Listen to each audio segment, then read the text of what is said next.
What's going on, good people? This is the Common Man Nate Lewis with a brand new commentate. Today is September 11th, 2017, commonmanpodcast.com.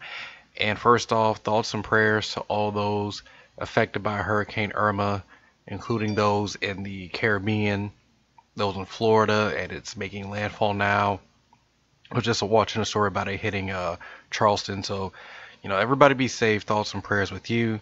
And as I just stated earlier, September 11th, it is 16 years since the terrorist attacks took place in New York and on the Pentagon. So, one day I'll get into the story about what I was doing during September 11th. For, people of my generation, September 11th for us is a lot like what our grandparents went through with Pearl Harbor. And remember in December, I believe it's December 7th. So, one day I'll get into that story. It's actually a very interesting story. But today we're here to discuss UFC 215, Raw preview for tonight. I'm going to keep this kind of a short episode. Last minute changes. Brother got to go to work today. So we'll kick it off real quick with UFC 215. I did not get a chance to watch the card live. I've seen bits and pieces of the main card and some of the prelims on FS1, but I did want to discuss the main event, which is something I did watch. I watched the full fight. And for those of you who have listened to the show, read my blog that I put on commonmanpodcast.com, I thought that this fight would go a little bit differently. I thought that Valentina, being the great counterpuncher that she is, being the great striking person that she is, and her takedown defense is impeccable. It's probably the best in the division.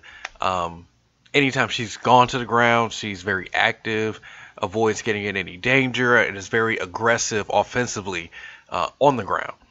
Now, even though Amanda's a Brazilian Jiu-Jitsu black belt, we haven't really seen her put that really to use inside the octagon. So, as I stated before, I thought the fight would go. Amanda would win the first round, maybe two. Valentina would come on strong, initiate some clinches, wear Amanda out, possibly win a decision. I thought she might have actually gotten a finish here in this fight. But that is not what happened on Saturday. So, let me rewind back to Saturday night. I'm at work, and I am watching. I got a way that I was able to watch the show, and I started watching the fight right when they're in the corners for round 4. They're showing Valentina's leg, and I'm just going, oh man, this fight's in the 4th round. Valentina's leg looks to be messed up, so this must be going some type of way. Until I'm listening to the commentary as the round starts. They're explaining how it's a very even fight. In round 4 was just strictly Valentina. There's just no ifs, ands, or buts about it. Round 4 was definitely Valentina's. Round 5, Amanda comes out. It's kind of a back and forth round. Valentina seems to be landing more combinations, beating Amanda to the punch. Amanda gets a takedown. Let me rewind that. Not really so much a takedown. Valentina went for a headlock takedown and kind of stumbled. And Amanda was able to kind of just basically brace herself and end up in having Valentina's back. She ended up in, if I remember correctly, she was in side control and then eventually in the full guard. To which at this whole time, Valentina's defending. She's moving to improve her position on the ground. She gets into the full guard. She's throwing punches. She's throwing elbows. And Amanda seems content on holding that position. Now, round 5 was close enough that, yeah, the takedown would make a difference. And in my personal opinion, even if you're on your back, if you're showing to be the more aggressive person on the ground on your back, that should get you something. Especially seeing as Amanda did not get the takedown. She just did a fantastic job of reversing. But it wasn't like Amanda got the takedown.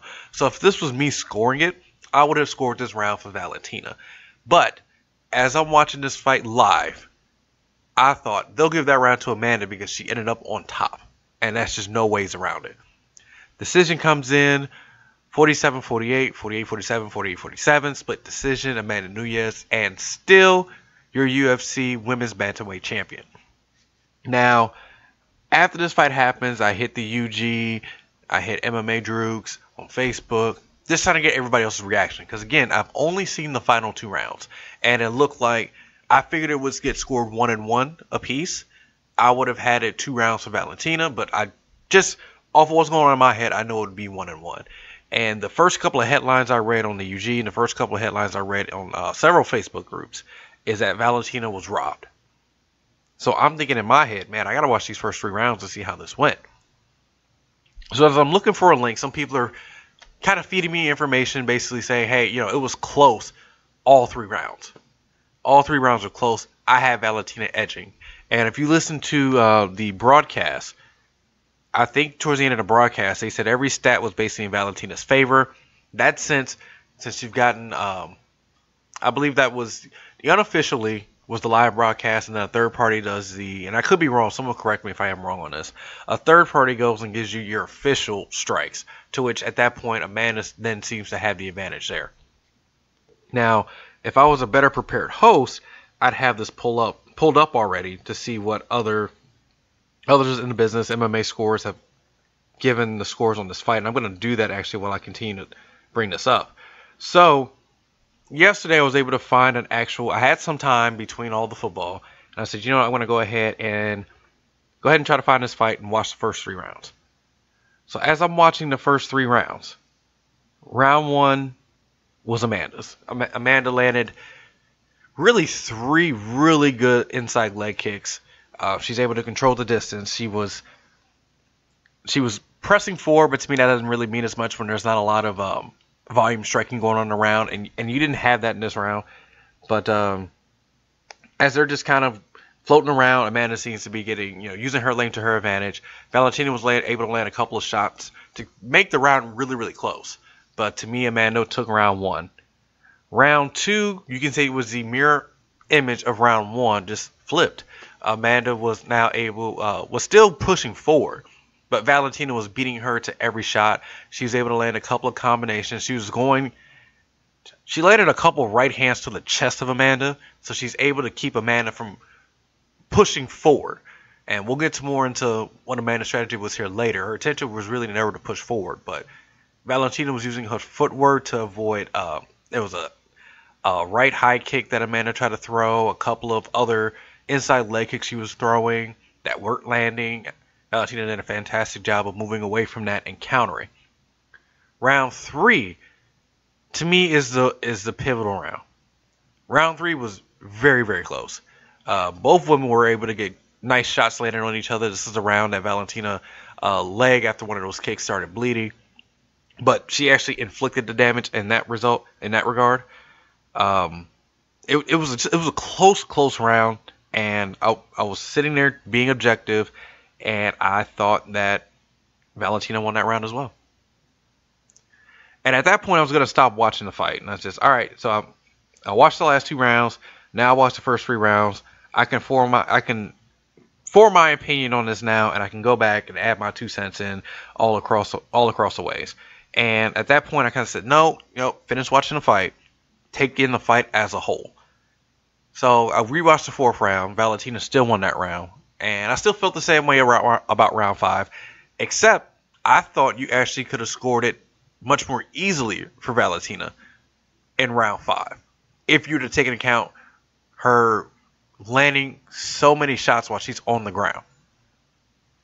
But now that I got that out of the way, to me at the end of the day, there are people upset because they felt round 5 with just that minor takedown was able to basically keep Amanda with her belt. And there's the other side that comes out and tells you you have to beat the champion if it's a close decision. You can't leave it into the hands of the judges. Valentina went out there to win a decision. Amanda was able to ride things out and keep her belt because she is the champion.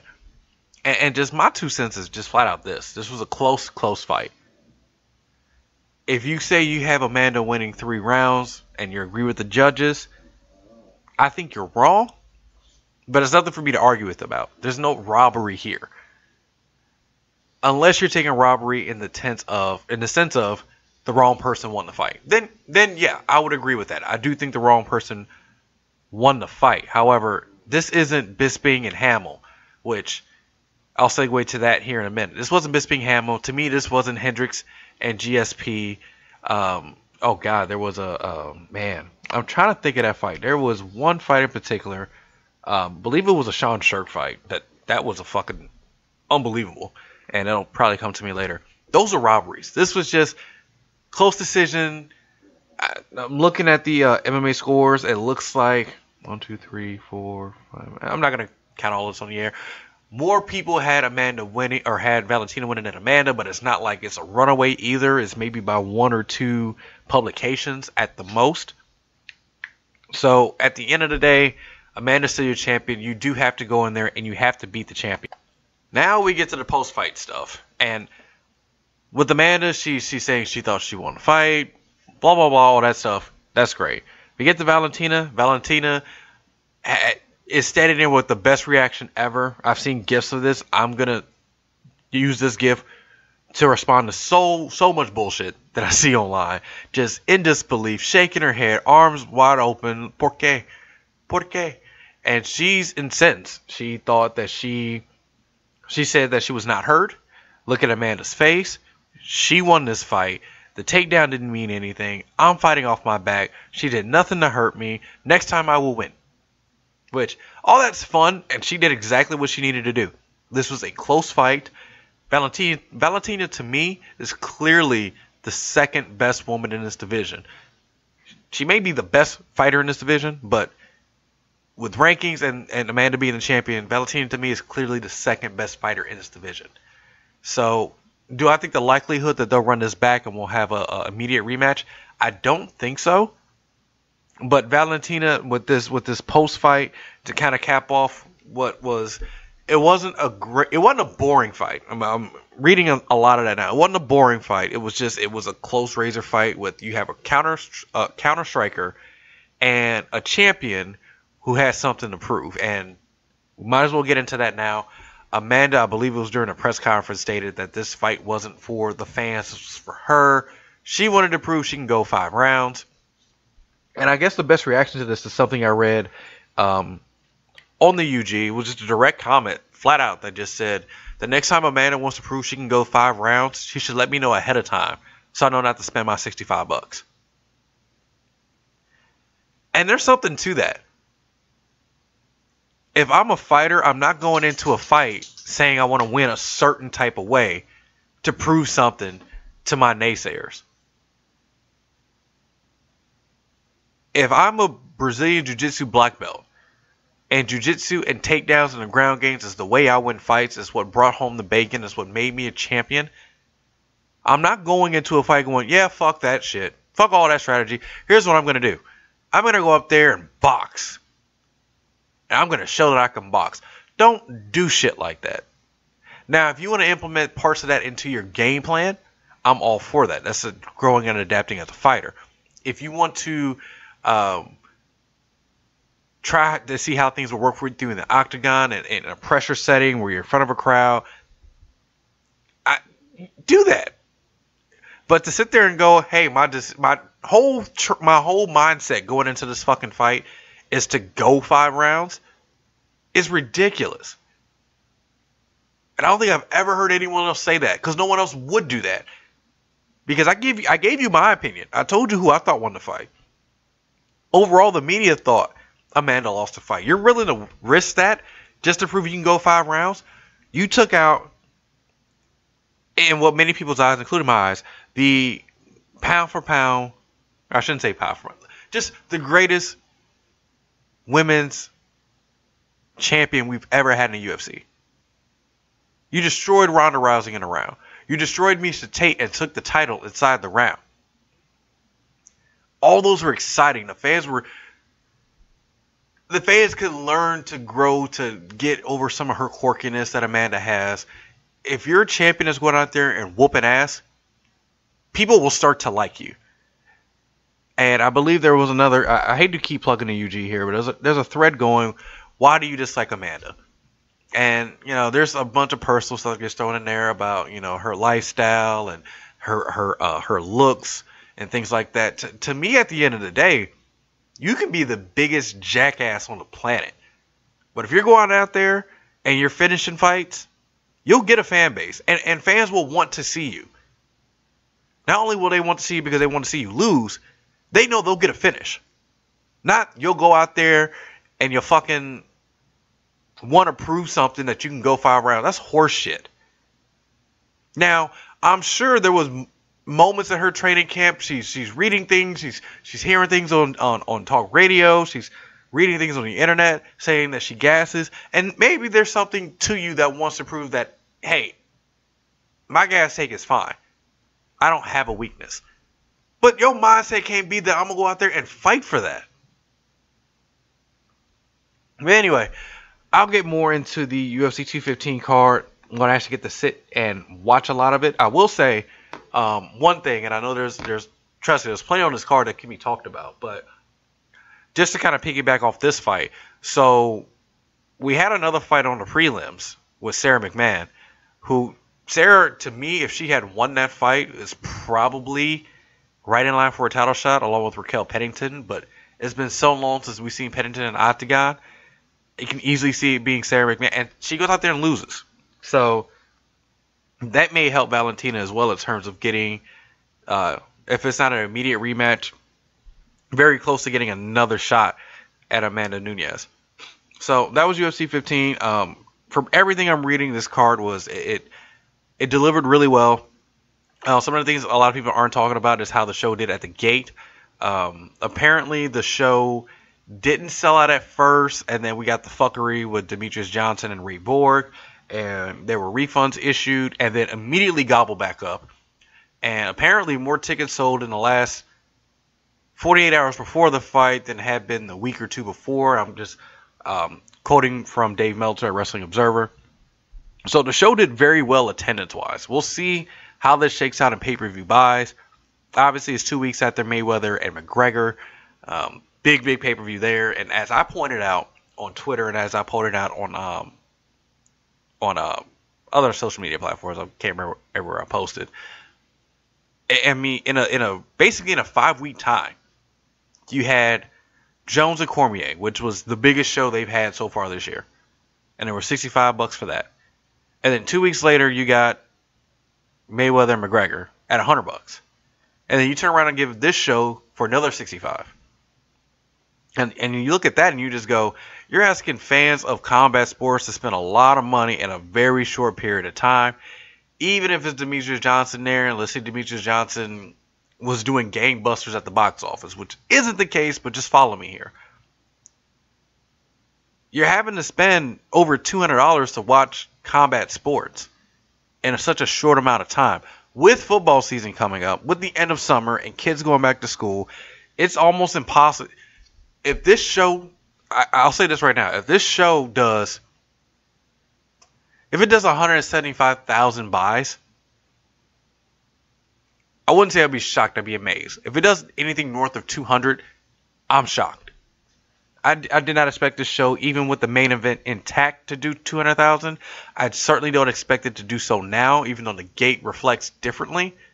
I don't see the show doing above 175,000. And I'm not one of those people that are just going because it's the women main eventing. I've never had a problem with women main eventing pay-per-views. Hell, I bought cards because there's been a women fight in the opening match of the pay-per-view, just strictly to see that fight and not really giving a shit about anything else. But with all that going on with Mayweather and McGregor took up a whole week of my life where I missed everything that came on afterwards. It took over so big, you forget about Jones and Cormier, except for Jones had this tremendous fuck up. And I made this a point also, like, you didn't have to put this show on pay-per-view. Now, you've already made this months and months of advertising for the show coming out there. That's all well and good, but someone, when Mayweather and McGregor got announced, should have just been like, you know what? Let's keep this on FS1. We can call it UFC 215. We can do whatever the fuck we want. Just because it's called UFC and then a number doesn't mean it has to go on pay-per-view. We've seen that before. Now, if this is on FS1, do I think it does gigantic numbers? Well, no, probably not. But I think if you announce, hey, you know what, this fight was going to be on pay-per-view, we're going to move this to FS1 now, it shows good faith not only from the UFC's perspective of, hey, our fans who support us and who supported Conor and bought that Mayweather fight and who buy our UFC Fight Pass, we're going to cut them a little bit of a break here. We're going to get in the pay-per-view on TV to make up for all the fuckery that happened with the Mayweather-McGregor fight, to thank them for continuing to support us. That'd have been a good look. It really would have been a good look. Now, as a result, a lot less people saw from what I didn't get to see, a lot of these really good fights that I'm hearing were on the card. And it kind of reminds me of UFC, I believe it was 206, with the Holloway and, oh man. Was that Holloway and, oh, I can't remember if that was Holloway and, no, it wouldn't have been Holloway and Aldo. Holloway and Pettis. That fight, where you had Choi and Cub Swanson on the undercard. They put that show on Fox on either Christmas Eve, Christmas Day, or something like that, and it did big time numbers. And a lot more people got to see that fight and enjoy those fights. Got the fans to break it sometimes. Alright, let's talk about Raw tonight. Not sure if I will be doing a Raw recap this week. I'm going to miss the entire show at work here. I'll try to watch it on Hulu, or if I find a way to watch the show unedited, I will try to get back with you guys. But from WWE.com, we got their weekly preview. The first thing listed is John Cena's taking on Braun Strowman. And really no rhyme or reason to this, really at all, except for Roman Reigns has been engaged in a feud with Strowman. And now since you have Cena and Roman on a crash course to no mercy, might as well put them up against like opponents. Braun's coming off of throwing Big Show through a fucking cell after his fat ass flew and hit an elbow drop on him. This should be good. We'll definitely see. Cena's. I'll tell you this: if this had been 5 years ago, I think this match ends up being okay. There's a chance this match could be really, really good. Excited to see where they go with this. Neither guy really should be taking a loss here, unless there's some outside fuckery, and we'll possibly see that. Because Roman Reigns will be taking on Jason Jordan, which is the second thing noted here on the preview. And even that's got... Y'all like this. All these fights are intertwined. All these angles are intertwined with other things. Jordan took on Cena last week. And Roman came out and said, this guy's a rookie. You've been here almost 20 years. And you went 20 minutes with this guy. I'd have finished him quickly. Now you have Roman to come out here and be challenged by Jason Jordan. I expect Cena to be somewhat involved in this. Jordan to get the fluke win, which really won't do anything for him necessarily, but it'll further along that angle with Roman and John, so that could be interesting. And then in return, Roman comes out later, and there's some fuckery in the match with him and Braun Strowman. That way, you know, you can beat or pin Cena here and not have it really hurt him at all. So I'm almost guessing that's what we're going to see tonight, but I've seen WWE do a lot of stuff where they beat guys they shouldn't beat at certain points, so it would not surprise me if somehow Braun is pinned on this show. They also plugged the fact that Lesnar will be here tonight, which is third on here. So actually, that's third on their previews, is the fact that Brock Lesnar is going to appear tonight. I'm not going to fault them for it. You know, Cena and Strowman is big. And Roman Reigns and like I said, Jason Jordan paying off, that's big too. So yeah, Brock Lesnar appearing on Raw is third on the list. Enzo Amore to appear on Miz TV. I hope this segment is 6 minutes long, including them walking down to the ring.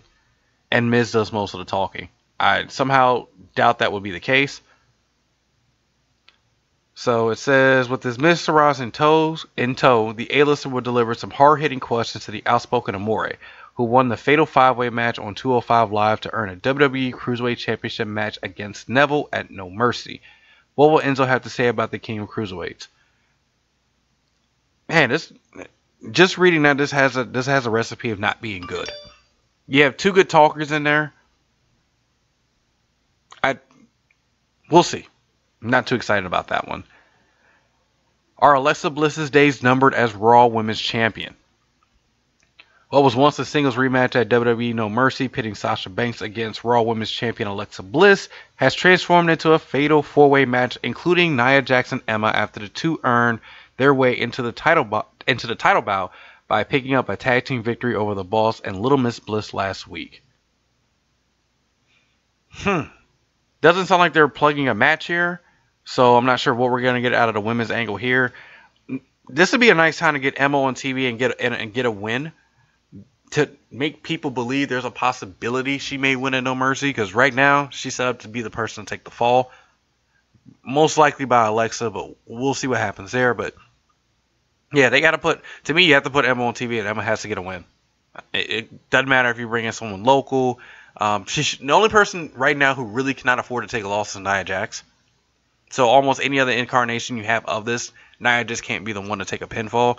Sasha really shouldn't take a pinfall either, but I can see them doing that and thinking, hey, we'll kill it off at No Mercy and just start her on a new angle. We'll see. And, oh God. Final thing on the Raw preview. Can the man behind the demon conquer Bray Wyatt? Is that what this is? If you heard the review last week, I completely tuned out the Bray Wyatt and Finn Balor thing. So is it? So now, after Bray, who beat Finn a week before the pay-per-view, beat him clean in the ring, he then loses to the Demon King. And now he's saying that Finn, the man, cannot beat him. Well, you beat that guy already. So why would you not want a rematch against the Demon King? Bray Wyatt. I know this is leading to No Mercy. I hope this ends at No Mercy. I truly hope so. And I'm praying they figure out something to do with Bray. Whether it be take him off TV for a little while. Maybe just have him do his spooky promos every week. But you don't have to bring him out. That way he gets a huge pop when he shows up somewhere. I know that's not fair to a lot. He can still do house shows. You can still send him on house shows. Just, I don't need him on Raw cutting the same shit every week. I'm so tired of it. So that's the preview for Raw tonight. And I will be back sometime in, maybe later tonight, maybe in the next couple of days, recapping Raw, setting up for the Mae Young Classic Final, which takes place tomorrow night, immediately following SmackDown. I have some thoughts on that, but I need to wrap the show up, so I will get to that when I review that show. Kairi Sane versus Shayna Baszler. There is going to be a huge red carpet thing with Ronda Rousey. She's kind of being displayed as the host, but she's definitely will make an appearance along with the rest of the four horsewomen.